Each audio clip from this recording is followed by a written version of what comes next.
In this episode, you'll learn that remote leadership is your new competitive edge. Hello and welcome back to the Project Management Podcast.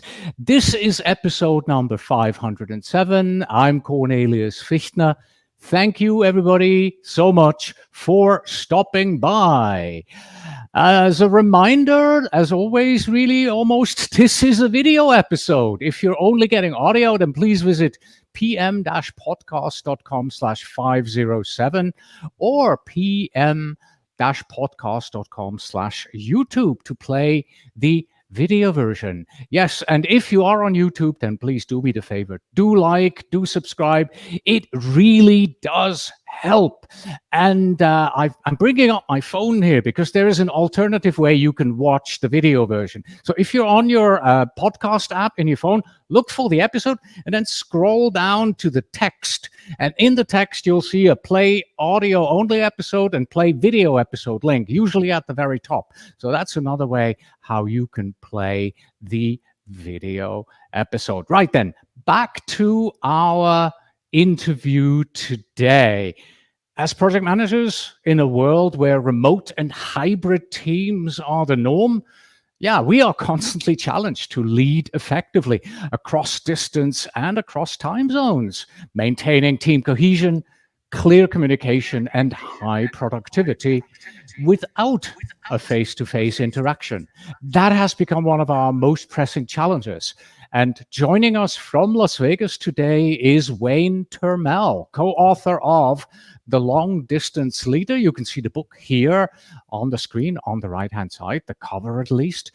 And he has a lot of practical help and tips for us in a hybrid world. So let's bring him in. Here he is back on the program. Welcome back, Wayne. Well, thank you, Cornelius. Lovely to see you. We have been talking on podcasts, yours on mine and vice versa, since our hair was very different shades of red. I looked at that today. I looked at old pictures of you and I from the very first interview. You had this big bush of red hair. And I mean, you still have a lot of hair. I have a lot less. But yours also has gone gray. So we've both gone from red to gray. So yes, there we are. Okay, nice so even though you've been on the program before, let's do a very brief introduction. Wayne Turmel is a dynamic writer, speaker, and entrepreneur, specializing in remote leadership and team communication, with over 10 non-fiction books and 5 novels to his name. He combines practical expertise with storytelling flair to engage and educate audiences worldwide. First question for you, Wayne. What can our audience expect to learn from this conversation here today?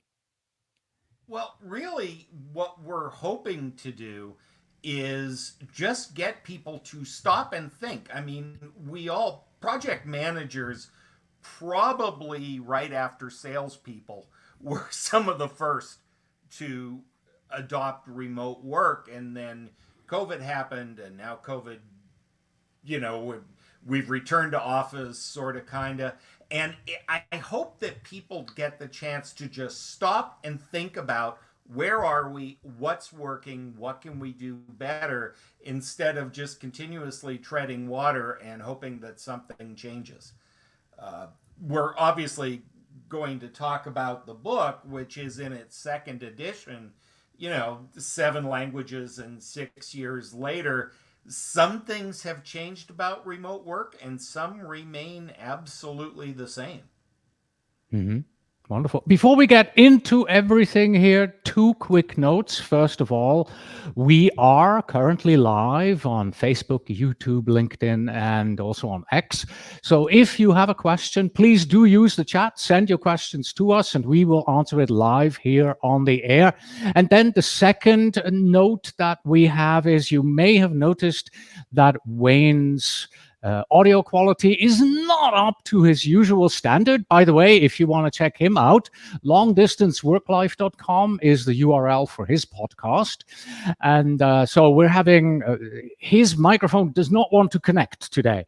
No idea why. It must be Monday. All right, let's get started with our first question.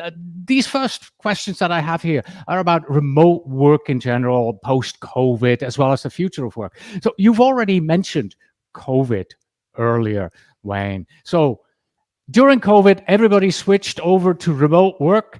Uh, It's been like, what, 3 years now? Don't we know what we need to know about remote work because of all the way that things have changed during COVID? It's funny, you would think we do, but we didn't know everything there was to know about work and leading teams and projects and people before COVID. So there's no reason that this would magically cure it. Because a lot of us were so busy doing it, we didn't really stop to examine what we were doing. We just, if this is working, I'm going to keep doing it. And some people were wildly more successful than others. uh, I think it's important to remember, you said everybody was working from home. Actually, it was somewhere between a third and a half of the US workforce was working from home. So it wasn't everybody, which is part of the problem, because as we come back and we are more and more in a hybrid environment, this has nuances that are not the same as being everybody in the same location or everybody remote. So we just kind of barely got our mitts around remote work, and now there's this hybrid component to complicate things. I think that it's really important that, in our book, the first rule we have is think leadership first, location second. Um, I think a lot of the people that listen to this podcast, by virtue of the fact they listen to this podcast, are probably in the upper percentile of successful remote managers. There's a lot of people out there, sadly, who ain't listening to you and me right now, Cornelius, who still need some help. So you mentioned hybrid a couple of times and remote, and right now, I believe Amazon just a few days ago said everybody come back to work, right? So Yep. is this going to be the future? Some of us will be hybrid, some of us will be remote, some will be back to office, or is the trend going back to office? What's your opinion here? I think the trend is going back to office a bit, but it will never go back to 100% in the office for all companies. The genie's out of the bottle. I think what we're experiencing is kind of a whiplash. Okay, great, you can work from home sometimes. No, we want everybody back in the office, and eventually that's going to wear thin, and people are going to start asking for more flexibility again. And the reason is that we are in maybe the most seismic change. We're in the middle of the most seismic change probably since the 1930s, when we developed the 40-hour work week and the 5-day work week, and we left the farm and started commuting into cities. And now we're in the middle of this other change, which is work is less and less location dependent. But what does that mean? And some companies are going to embrace it, and some are going to fight it tooth and nail. I can go deep down the Amazon rabbit hole, but I don't think we need to. I think that's a perfect example of an organization that has just said, okay, we're going to swing the pendulum way over here. Hmm. Yeah. So And we'll see how that works. What does that mean in terms of recruiting? A company like Amazon, which is 150% turnover per year, people leaving is not their biggest concern, because they're Amazon and people are going to always apply. And as long as they can fill the funnel, that's fine. So let's talk about this pendulum swinging the other way from the perspective of a project manager, right? So you've had Yeah. the people out, they were working from home. Suddenly, company says, no, everybody come back to the office. Your people are going to be unhappy. At least a few of them are going to be unhappy. As a Yeah. project manager, what can you do within, the little sphere of influence that you have with your project team? How can you help them overcome the, shall we call it, return to the office blues? Yeah, and that's legit. I talked to one client of mine and said, "How's return to office going?" And she says it's terrible. And I said, "Why?" And she said, "Because they've gone feral. They don't know what it means to dress professionally and be nice to each other and not play music at their desk." And so it's been crazy. I think for a project manager, we need to focus on a piece of our job, which is the piece that we hate. I hesitate to use the word politics, but it's an important part of this conversation, politics in the purest form of the word, because you've got the organization that says, this is what we want. And we've got the employees saying, but we hate that. We liked working from home. We like not having a commute. I like seeing my wife and kid once in a while. And the problem is that the employees are only talking about their point of view and the employers are only talking about their point of view. And it's up to the project manager to be able to communicate and get the two sides to at least speak the same language to each other. What most of us have right now, and this is the problem with hybrid work, that it's going to take a couple of years to norm out, is we don't have a strategy. What we have is a hostage negotiation. Yeah. How much can we make them come back to the office before they quit? How can I whine about coming back to the office until they fire me? Okay, so we've settled on 2 days a week. That's a compromise and it might work, but it's not a strategy.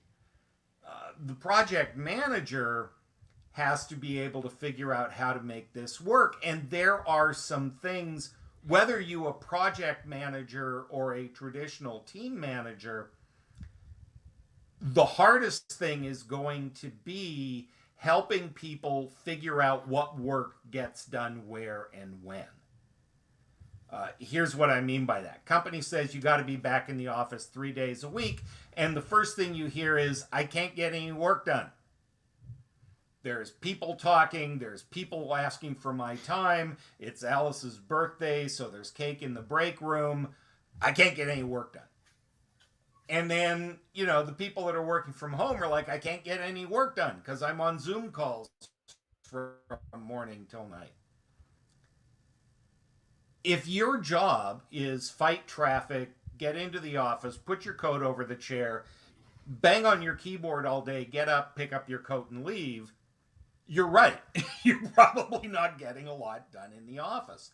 So, as leaders, we need to think about what work needs to be done when we're together and can be done best when we're together.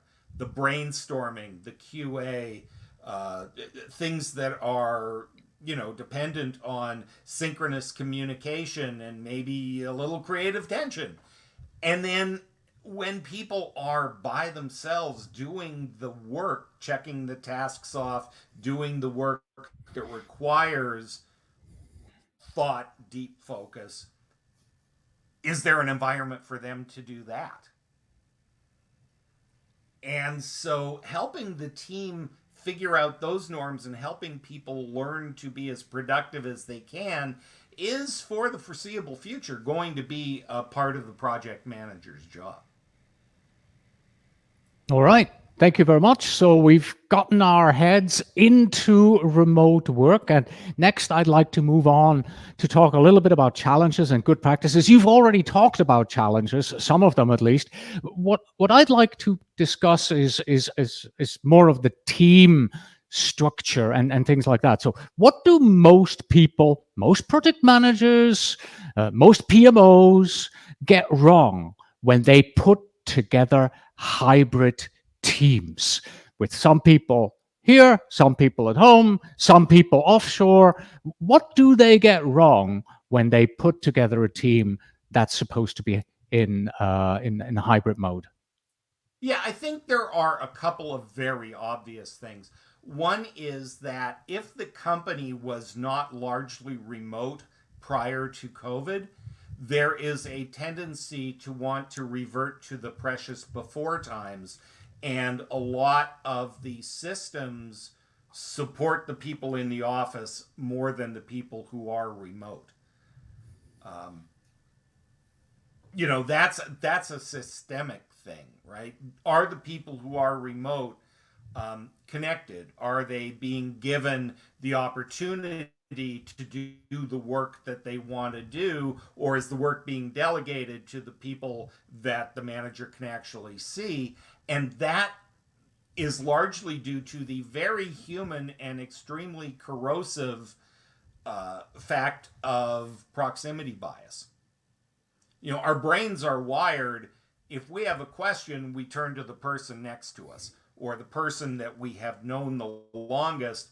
And on a remote or hybrid team, that can frequently lead to feelings of exclusion, right?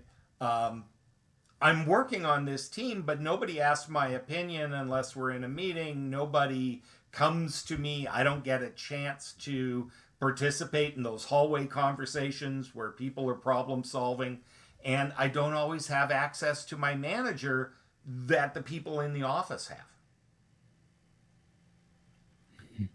As leaders, people who work remotely report that they get less total feedback and certainly less positive feedback than people who share an office space with the manager. That may just be perception, but in this case, perception is reality.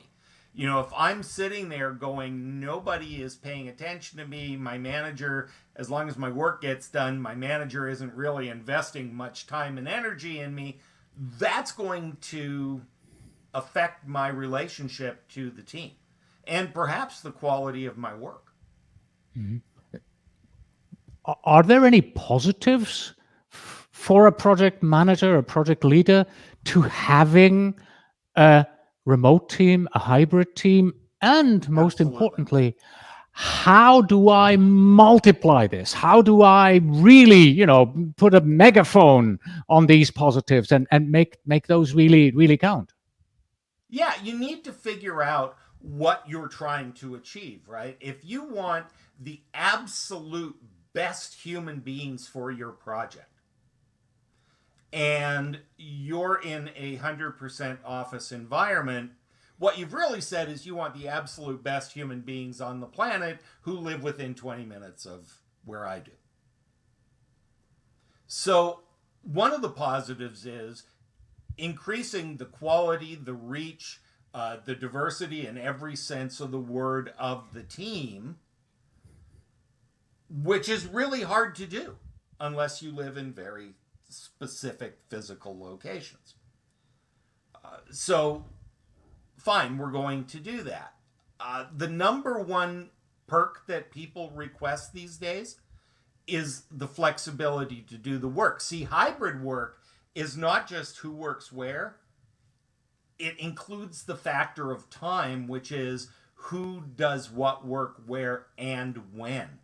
And we need to be very aware of when does it make sense for everybody to be able to work synchronously, when can people do their best work, maybe when they're not. If you've led international teams, it's really hard to make sure everybody is synchronously connected to everybody else all the time. People in Bangalore wind up working midnight shifts so that they can talk to the people in New York. It's really, really critical that we examine what work needs to be done synchronously. Are there a couple of hours a day when people need to be available to each other on Teams or Slack? Are there times when no, it's important that no matter where you are in the world, you log in at 9 Eastern time and log off at 5? And I think, especially in the project management world, we know that not everything needs to be done synchronously, right? If we're going to put our heads down and write code, or we're going to put our heads down and write that report, it really doesn't matter if that happens between the hours of 9 and 5, so much as it matters that the work is done to a high quality and that you meet your milestones. So we're in this time again where we're kind of re-examining all of this and examining some of our assumptions. For example, I live in Las Vegas, Kevin's on Eastern time, and so there are a couple of hours a day when we are at our desks at the same time, able to communicate with each other directly. And that works because the majority of the work that I do is not necessarily dependent one on one with the rest of my team. There are times, and we can make that work. So, we work just fine. Kevin and I have written the 3 books in the Long Distance Work Life series.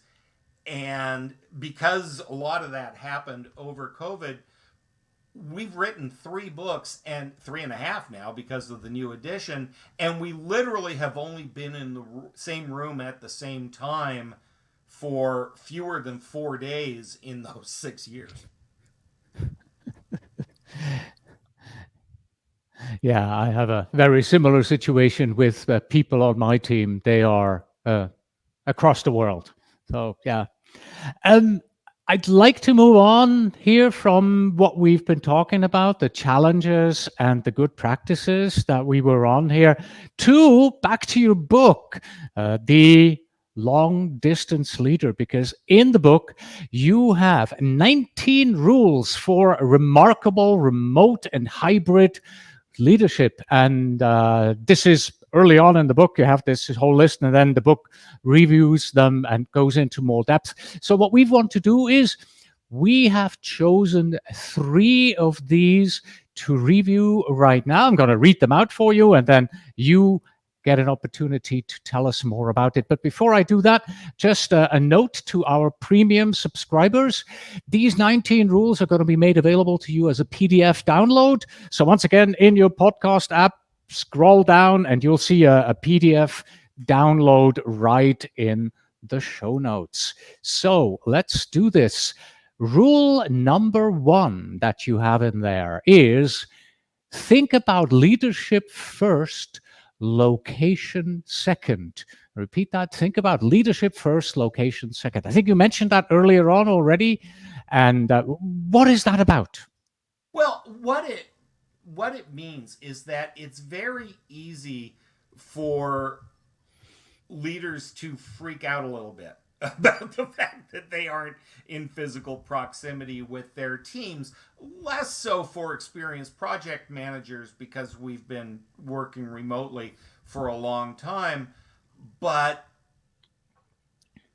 the fact that we are remote means that our communication is different. We can't just walk up to somebody's desk. We can't just wave at them on the way to the coffee machine and say that, we've established a connection today and everything is good.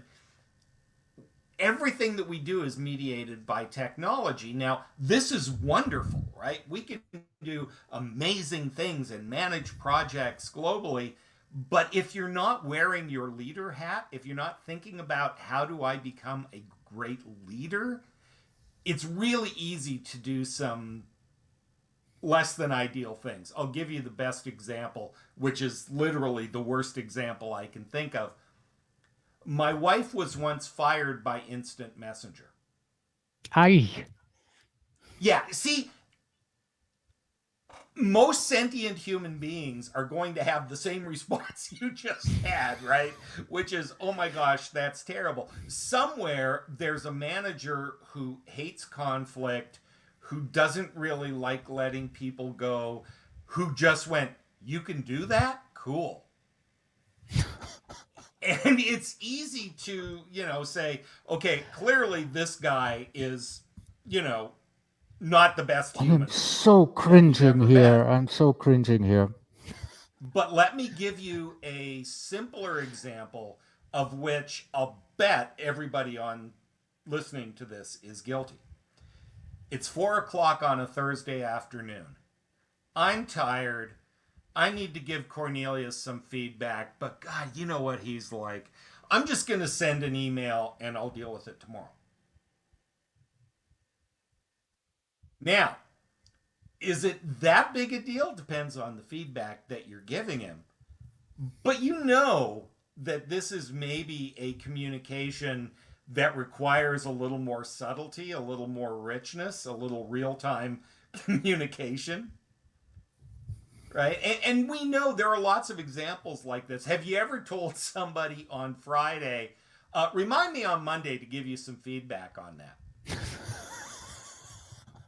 Oh What my is god, their that's even weekend going to worse. be like? And it doesn't matter that in your mind it's actually positive feedback or it's, no big deal. They're spending the weekend thinking they're going to get fired. Yeah. So it's really important that, and our experience with COVID, when everybody kind of got pushed over the Rubicon, the leaders, the project managers, the people who really understood leading people were very successful because just on gut instinct and brute force, they did the right thing. They communicated often enough, they checked in with people, they continued to coach. The inexperienced managers, the ones who maybe are all about the work and less about the humans, it was really easy to ignore the humans. All right. Thank you very much. So that's it for rule number one. Think about leadership first, location second. Doesn't matter where the person is. You still have to be a good leader. We're moving on here to rule number 12.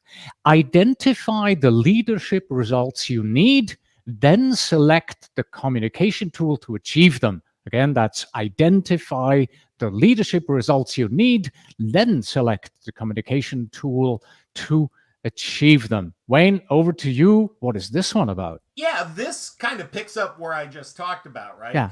It's like you were cringing at the guy who fired my bride by instant messenger. Um, Clearly not the right tool for that job. And one of the things that we talk about in all of our books, but particularly in The Long Distance Leader, is the idea that when you're communicating through technology, it's critical that you balance richness and scope. Richness being us having a cup of tea over a table and talking in real time is incredibly rich communication, right? We're getting verbal, vocal, visuals. It's not terribly formal, so there are fewer barriers. You know, that's great. On the far end is scope. Email can get 100 people the same message at the same time in the same way. Now, if you have ever spent 3 days apologizing that it took you 30 seconds to write the email for, you know that it is not great at context, at nuance. It's not synchronous, so you can't see the person's facial expression when they read it. You don't even know if they've really read it. So you can't do everything by email or text message. What is the communication that is required, and then you decide what is the best tool to use. And that tool might be, you know what, everybody's coming into the office or we're getting together once a quarter because that's important, right? Kickoffs. Very often there is an in person component to a project kickoff because it's so much easier to check buy in and understanding and is everybody on the same page before they scatter to the winds. So being very conscious, and this, you would think this is fairly simple to do, but it's not, because you get personality styles, you get work styles, you get generational differences, right? I have a 31-year-old daughter who is not entirely convinced that telephones convey voice. All she wants to do is text. And she wonders why there's so much texting drama. Well, not everything should be a text. Sometimes you actually need to talk about things. Sometimes you actually have to be face to face and hash it out, as uncomfortable as that might be. Grumpy old man dad has to accept the fact that the easiest, fastest way to get hold of her is to send a text. Has your team established not only the tools that they're going to use, which is easy, but how to use those tools in the best possible way? What are the rules of engagement? What is the expected turnaround time on an email versus an instant message? Right? Excellent. If you like email better than you like Teams, and you send an email and then you're sitting there drumming your fingers waiting for a response, you're using it wrong. Email is not a synchronous tool. It was never designed to be.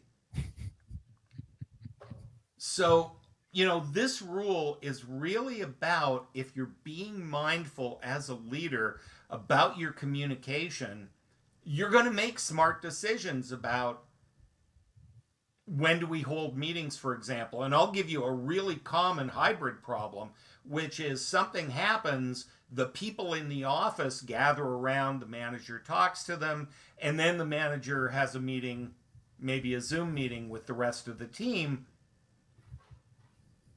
But the people in the office not only have more information they had at first, which can create challenges with the people out in the provinces. Did I come close to explaining that? Oh, more than No? close enough. To me, it's really quite simple. Okay, so let's repeat the rule. Identify the leadership result you need. Whether this is, I need to give somebody personal feedback, I have to let somebody go, or we have this new policy that everybody needs to follow, right? I need to communicate this information. What is the result I need to achieve? And now I have to determine what is the best way, the best communication tool to get that across to the other side. I think, yes, I totally get it. I Yay, totally I get did it. it. Yeah. All right. So that was rule number 1. Rule number 12. We're moving on to the third one we want to review here. Rule number 15 is examine your beliefs and self-talk. They define how you lead. I've read this a few times already. I'm not sure I'm getting anywhere close in my head to understanding this. So let me repeat it. Examine your beliefs and self-talk. They define how you lead. Wayne, explain this one to us, please. Yeah. We all know, as project managers, we understand feedback loops, right? We understand the importance of that. The problem is that as a leader, we don't always get the feedback that we need. We're very clear on making sure that people get the feedback they need to get their work done. But as a leader, and particularly one who may be distant from their team, we don't always get the feedback we need. Was that meeting a success? Did they really get it? It could be days or weeks before you know. Uh, and when we work remotely, we spend a lot of time in our own head. And I don't know about you, Cornelius. You seem like a well-adjusted human. The inside of my head is not always a good place for me to be. I've said before, I would fire any project manager that talked to an employee the way I talked to myself. So some of it is negative self-talk can become a real problem, but it's not just the psychology of it, it's the nuts and bolts, right? If I don't know what you're doing, if I come into the office, I can stop by your desk and see what you're working on. I can't really do that if we're working remotely. And if I trust you, it's no big deal. But if I'm getting the sense that something's wrong, if maybe the quality of your work isn't where I want it to be, it's very easy for me to start micromanaging. It's very easy for me to assume that what I'm seeing has a more negative connotation than it should. We need to solicit feedback, not only from the people doing the work, but from colleagues, peers, and you probably have people on your team that you can trust to give you honest feedback on things like, did that message come across the way that I wanted it to? Because depending on whether you're a glass full or a half empty person, either you're constantly second guessing yourself and doubting yourself, and that's very difficult to be an effective leader when you're in that headspace. But it's also really easy to assume that everything is great. I'm for those of us that are a little older, I call these the Wile E. Coyote moments, like the cartoons where Wile E. Coyote runs off the cliff and he's way out here before he realizes there's no road under him, and now there's a problem, right? And if we aren't engaged, if we aren't seeking that feedback, if we aren't constantly checking in, it's really easy to just assume that everything is great until there's a crisis. Wonderful. Thank you very much. So, these are 3 of the 19 rules for remarkable remote and hybrid leadership. And before we move on to the next topic, small little teaser here, because I personally think that rule number 19, the last one in the list, is also very important, but we're not going to talk about it here. If you want to know what that one's all about, you are going to have to buy the book. There we are. We're moving on to our next main topic, remote leadership skills. Focused again here on project managers, right? And what skills do project leaders need, Wayne? What do they need to develop in order to succeed in this remote and hybrid world? So things we didn't need before remote and hybrid came into play. I'm going to alter that a little. It's not that we didn't need them. Yeah. It's that the way that we worked kind of allowed us to compensate for some things that were missing. For example, listening skills, and I mean that in both the HR soft and mushy. You have to listen, ask better questions. Yeah, you need to do all of that stuff. That's still absolutely true. And because we are not physically there with our people, we need to listen to what is not being said, which sounds like a problem. But, if Alice, when she was in the office or when she first got hired, she was really active in meetings. She was there all the time. I heard from her. I knew exactly what was going on with her. She's kind of gone radio silent. Now, again, if your glass is half full, you might think, oh, great, there's no problem, because if there was a problem, surely Alice would come to me. If I'm using my listening skills, though, at some point, I'm going to say, Alice, you've been awfully quiet. What's going on? And give her the chance, maybe outside of the meeting, to give you information you need so that you can coach her and help her be successful.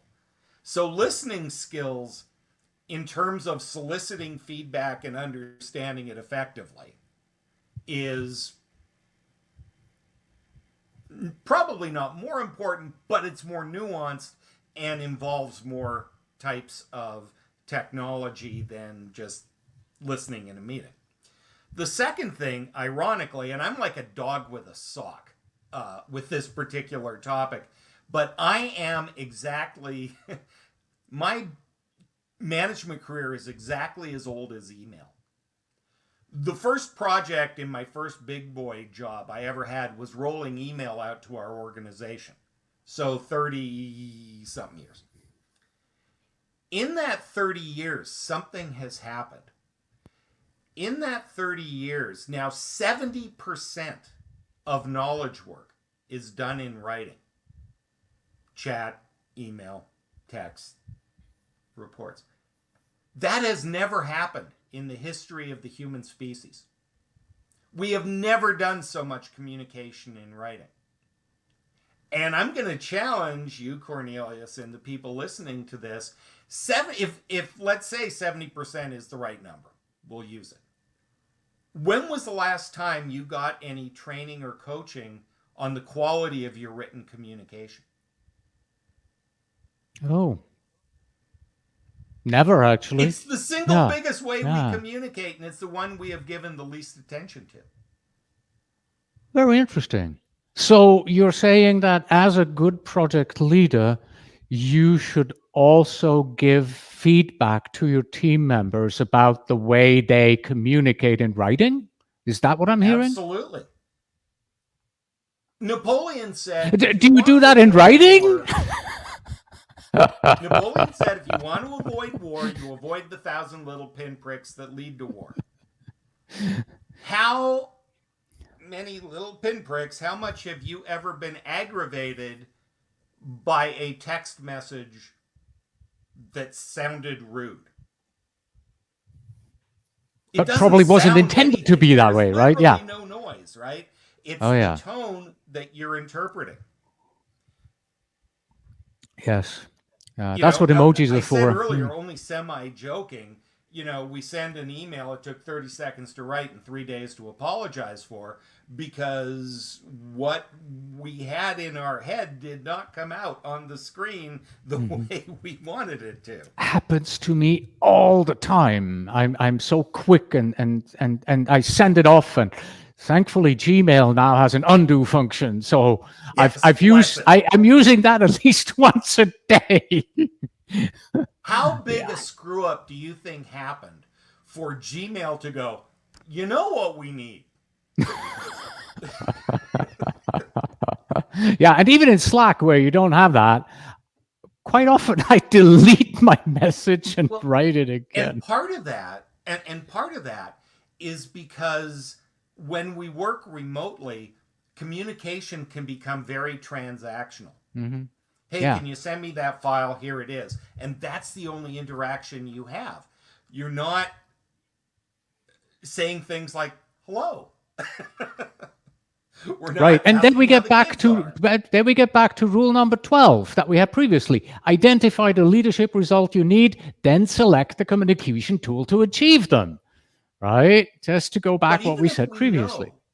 even if we know that an email, because I can get a little more depth and I can give a little more context, that email is the right answer, have I presented more than just the facts? And I know we're shocked that project managers and people who work on projects, particularly tech projects, tend to be focused on the data, on the facts. Give me that. Yeah. But if you don't build a relationship, right? If you don't know who's the person you can joke with, who's the person you need to be super serious with, who are the people who are going to give me a little of their time if I need it, if I'm not building relationships and communicating with them. Wonderful. Thank you. We have two more topics. So we got remote leadership skills right here. Now we want to go back to your book again and talk about the 3O model: outcomes, others, ourselves. Um, Talk us through this model, please. Yeah. What do we mean When by we are outcomes, trying to others, get ourselves? something done, Hmm. right?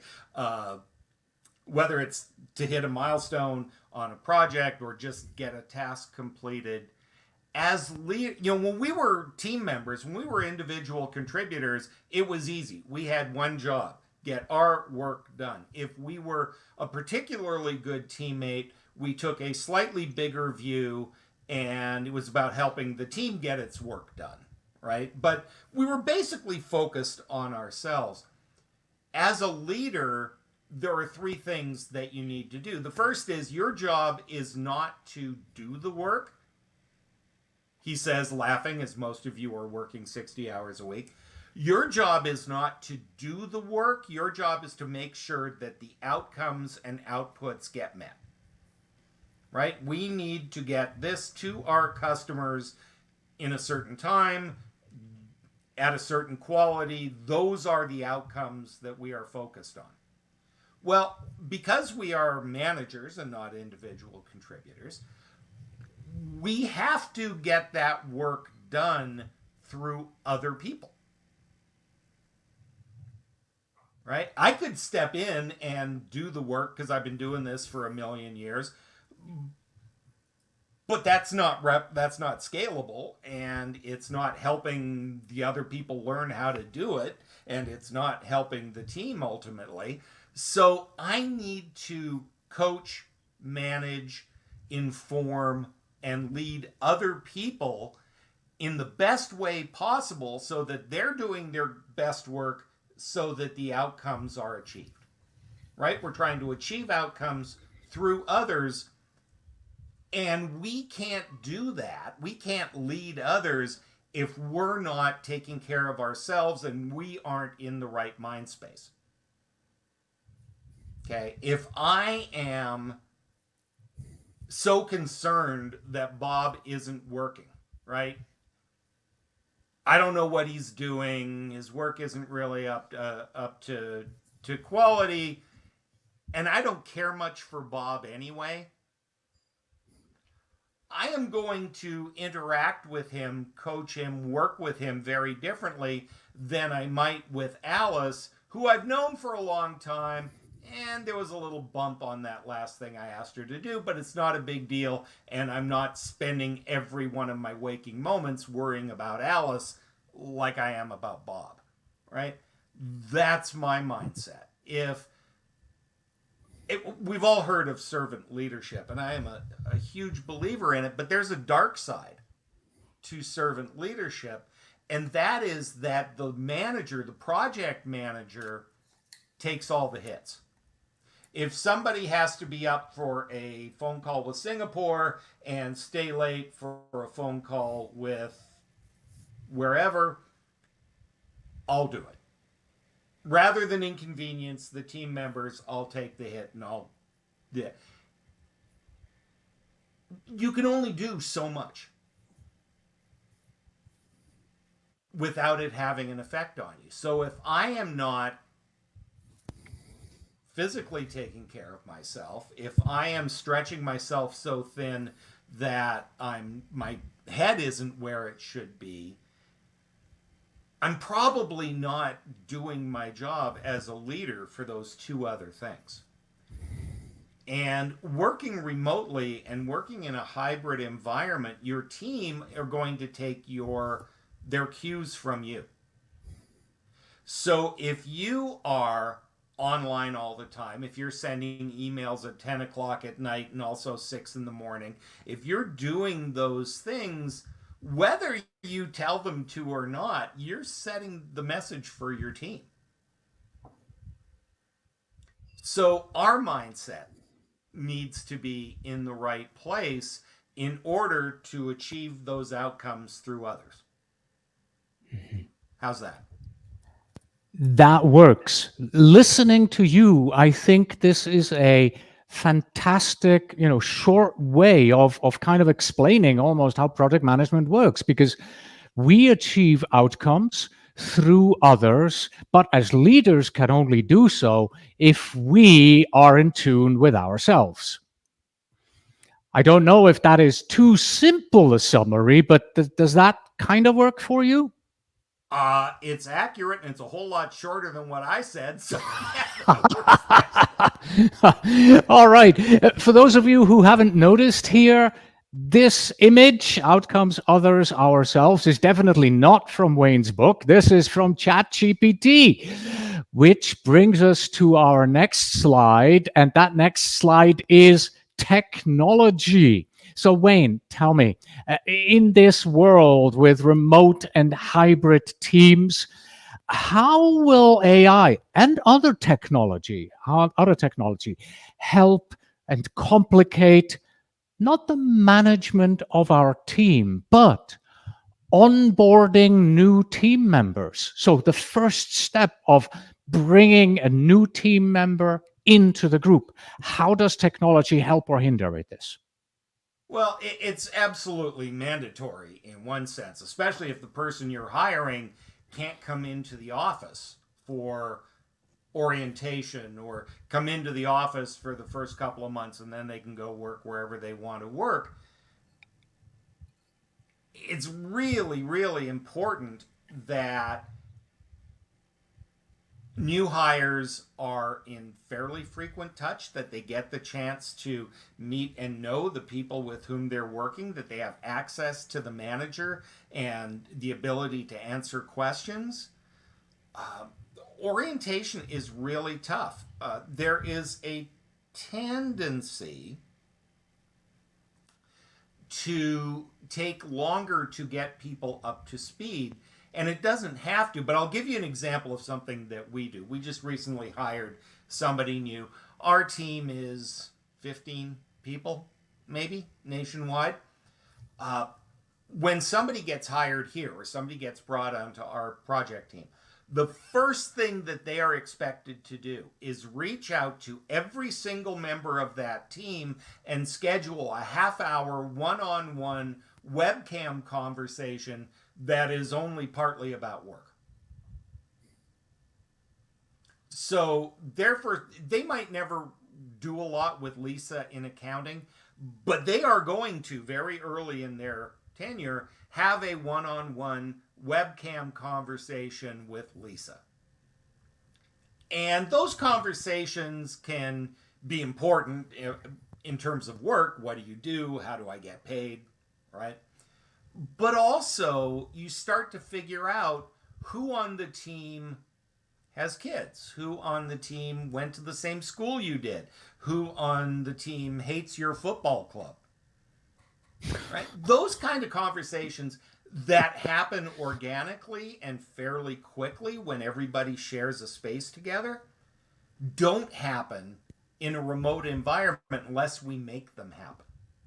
So, using as rich a tool as possible, in this case, the webcam, using as rich a tool as possible helps jumpstart those things, building relationships, understanding who to go to when you have a question, that are critical to onboarding new team members. And if the only time anybody talks to the newbie is on the weekly meeting, or we do a daily virtual stand up, but they don't talk, so I have no real interaction with them other than they're on the call, it's going to take a while to build the relationships, to engage that person, and get them doing good work. Mm-hmm. Yeah, we have a similar thing that we do. We have a daily stand up 3 times a week. We still call it the daily stand up. I It used to be gotcha. every day, but now it's Monday, Wednesday, Friday, right? But we skipping Tuesday and Thursday, but it's still called the daily stand up. Friday, water cooler. No business talk at all. So we're sitting there, everybody, and some people are in their kitchen drinking tea or coffee, and it's just 1 hour of, so how are you guys doing? What are you doing this weekend? How did the move go? Somebody's kid is literally going to Cambridge University right now, so we're talking about that. So it's a great way of getting to know the team members that are here that are not in the same place as you are. Yeah, and your mileage may vary in how to make that done, Yeah. make that happen. For example, uh, we have a channel in Slack that just says water cooler. And that's all the Yeah. We have foolishness, social or right? something like It's that. Yeah. National Donut Day. It's, hey, my kid won his football game. It's whatever it is. All that stuff. So it's not clogging up Mm-hmm. email and Yep. the dedicated chapters, but it's a chance for us all, and people can participate or not as they wish. To Yes. have a weekly water cooler meeting would make Wayne a little bit crazy. I don't know if you know this. I am a grumpy old man. And I'll give you an example. And I was proven wrong in this example. So take this for what it's worth. Every month, we have an all hands meeting. We go through the Mhm. financials, we talk about what's happening, and it's a very concentrated, business focused meeting. And it usually starts with some form of icebreaker social thing. And I cringe a little bit. If you were a tree, what kind of tree would you? Oh, kill me. Yeah, I Now, would, no, I would cringe at that one too. it doesn't take a lot of time, so I generally just suck it up and do it. But one time, Kevin says, "Okay, everybody, what's your favorite candy?" And I was like, "Oy, really? Your favorite what? Candy?" Okay. So, okay, fine. I play nice and I give my answer. 3 weeks later, there's a 3 pound bag of gummy bears at my front door.